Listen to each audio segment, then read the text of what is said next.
Be a mind reader to think now that Lewis Hamilton really does have that stranglehold on the world of Formula One right now, because he netted his seventh Hungarian Grand Prix.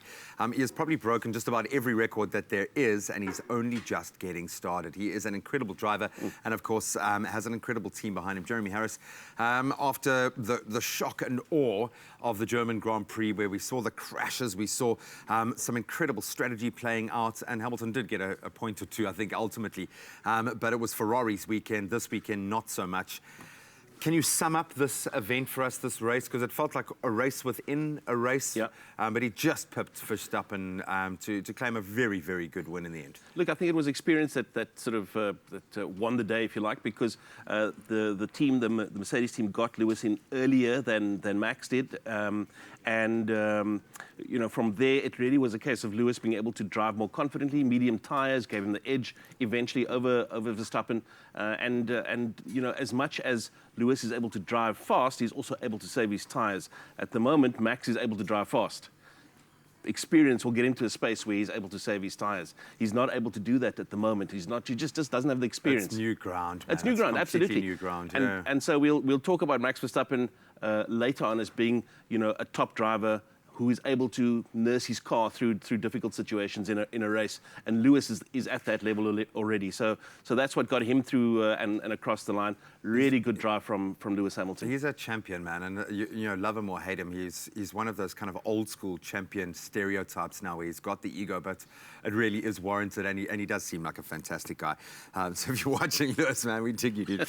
Okay, but to take nothing away from Max and from the Red Bull team, that you would think that the two teams in play here should be Mercedes and Ferrari, but the actual Ferrari team, not the Ferrari that's got an Aston engine and a... Yes. Yeah, I say that with zero understanding of what's actually in that Red Bull car, but they must be so pleased with Verstappen's performances. In fact, a lot of the young drivers putting their hand up. Leclerc, we know, had a bit of a disastrous run. Carlos Sainz. Yeah. I mean, Carlos Sainz will be very happy with his performance, and I think, you know, a special shout out to him, because he... If you're watching, yeah. Also a good result there. But I mean, his fifth place finish is his best finish out at the Hungarian Grand Prix, and also in the last, I think it's last 5 Hungarian Grand Prix, it's McLaren's 4th top 8 finish, so they'll be happy with his performance as well. So a really good run for them, and it's one of the less fancy teams that's putting their hand up and making themselves known. It's heartbreaking when you look at the McLaren history as well, but the fact that we've spoken about them almost every week, at least in some way, is awesome. Sebastian Vettel, I'm trying to teach myself, train my brain not to talk about him like he's this has-been underperformer, because he's a champion, proven champion. He has the pedigree. He showed it last weekend with an incredible driver in unbelievably difficult conditions. If he's there and thereabouts on the podium, is there any hope for the man? Look, I mean, I think it's fair to say he's got a T-shirt that says "Most Frustrated Driver in Formula One," because and his owners have one that says exactly the same. Exactly the same, yeah. Absolutely. So I mean, he is definitely has-been. I think his car needs to now perform, because he showed 20th on the grid last week to finish 2nd. Really good drive with lots of skill in there. So he is not done by a long way.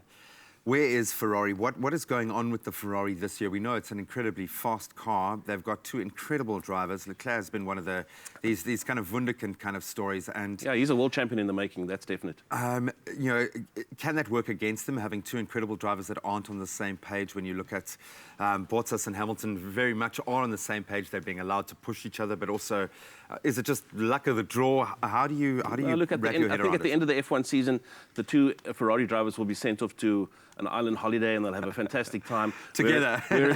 Whereas the technical team from Ferrari maybe will be sent to Siberia, because it's not been a great year for them. They've had technical problems, apparently a new power plant in the car, but just not delivering. So somebody needs to work out where to put that extra spark plug, because it's just not firing just yet. Not just yet, but clearly everything is happening in the right way for Mercedes. Yeah. Not for Bottas this weekend, but he has had an incredible season. Jeremy Harris, we covered a lot, man. We did well. Covered a lot. You deserve a holiday on some island. But hopefully you guys have been inspired. Which PSL team in particular are you supporting this year?